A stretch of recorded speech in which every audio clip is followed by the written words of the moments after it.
It's an absolute honor to be among this august company. This is the densest innovation cluster on the face of the planet, and I know that because some consultants who were paid to say that said so. But I also know that because here at MIT, we have something like 93 Nobel laureates. We have something like 26 Turing Prize winners.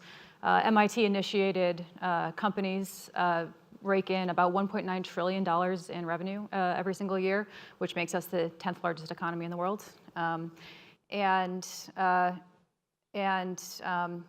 Here in the center of all the innovation, of all the invention, of all the entrepreneurship that makes that possible, I want to talk to you today about wrapping paper.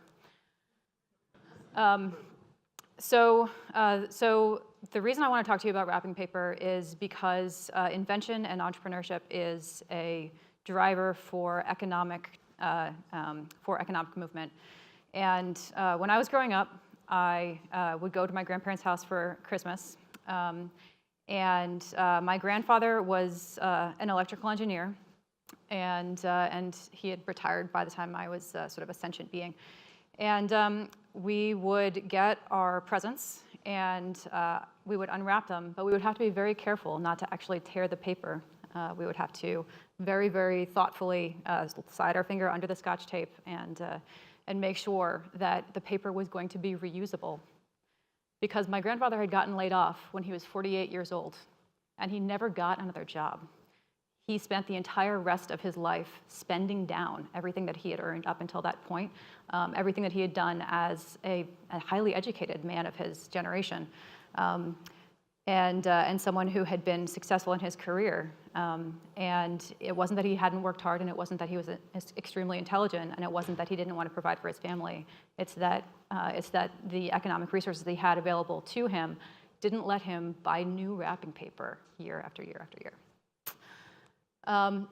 If you look at the distribution of family wealth, you can see that people are accumulating it at the top. And in many ways, this is fantastic because many of those people at the top are actually reinvesting it in creating more value and making sure that we actually continue to expand on invention and expand on reinvesting in the ability to create value and in the ability to sort of harvest economic value.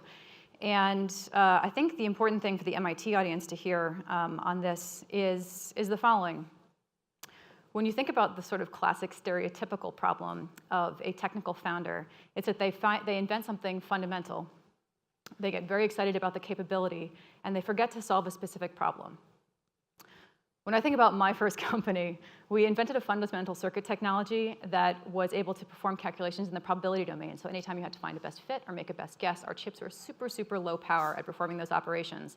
And we got very excited about this, and we started recapitulating the history of computer science in the probability domain. And we got a ton of government funding that was non-dilutive, that allowed us to create fundamental logic gates, then arrays of gates, then programmable arrays of gates.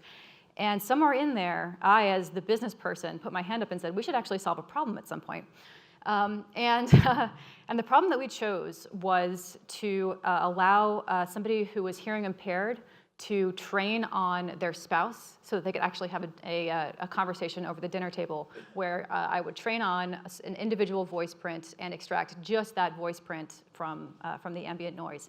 And that worked, and we continued innovating in that direction. And you may remember that wind noise was a big problem in the iPhone before, around the Model 6. That was our technology. That was the next generation of that technology. But that platform technology actually ended up getting picked up by not Apple, not Intel, but by Analog Devices, who was very excited about our sound separation technology. And that meant that the generally programmable probability processor never got built, and the full value of that platform technology that we had invented never got harnessed. So today, I'm a managing director at Link Ventures, and I run our innovation lab, Kogo Labs. And this is really aimed at creating a repeatable and reliable way of exploiting a data asset and an approach to entrepreneurship that allows us to harvest the full value of everything that we've collected and everything that we've been able to identify as a way to build companies. And where we have a specific data asset, we actually bring in entrepreneurs who are hardworking, who are educated, and who are willing to work hard and go after the big opportunity. And that means that we can line people up against the opportunities that we see in the data and line people up against the opportunities that we see in the economy and create company after company after company of IPO scale. We've done this 27 times. We've had 84% IRR over a 12-year period. We've had IPOs. We've had major funding events. And we've filled in holes in the economy that aren't necessarily intuitive, that aren't necessarily things that people would identify unless they were using that data-driven approach, unless they were using that whole value approach. So where LinkedIn left behind the blue-collar worker, we fill that in. We actually build a social network that allows people who are in the gig economy, where it allows people who are looking for cashier jobs, who are looking for barista jobs, to build a professional reputation, to build a reputation for punctuality, for courtesy, and bring that with them from job to job to job. So where Kogo Labs is dedicated to harvesting the entire value of the consumer internet, I would put it to you that we should make sure that as innovators, as inventors, as technologists, we should make sure that we are harvesting the full value of our inventions, the full value of everything that we're bringing to the table to make sure that society as a whole reaps the full benefit. Thanks.